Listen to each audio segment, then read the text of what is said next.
ბავშვთა და ახალგაზრდობის ეროვნულმა ცენტრმა წელს მეორედ გამართა ფესტივალი ფანარტი, სადაც საზოგადოებას საშუალება ჰქონდა გაცნობოდა ახალგაზრდა კომპოზიტორებს, ჯაზმენებს, ლიტერატორებს, მხატვრებს, ფოტოგრაფებს, დიზაინერებს, მსახიობებსა და კინორეჟისორებს.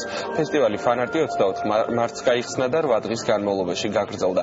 მისი მიზანია ხელი შეუწყოს ნიჭიერი ხელოვანი ახალგაზრდების პოპულარიზაციას ფართო აუდიტორიის წინაშე.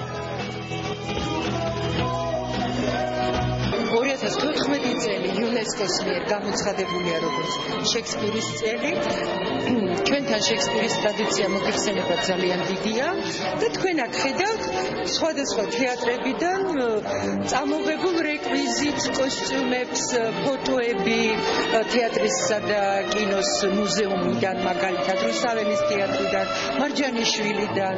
არტარეს ევალებოდა ვიზუალური ხელოვნების მიმართულების გარკვეული ნამუშევრების არჩევა და საკმაოდ გაგუჭირდა, იმიტომ რომ იყო ძალიან მრავალფეროვანი, საკმაოდ ბევრი ნამუშევრები იყო შემოსული. ჩვენ შორის ხუთ შორის იყო დავა, ესე ვთქვათ, თუ რომელი გაიმარჯვებდა და ამიტომაც ავარჩიეთ, რომ ყოფილიყო არა ერთი, არამედ რამდენიმე და გამოვარჩიეთ 7 ნამუშევარი.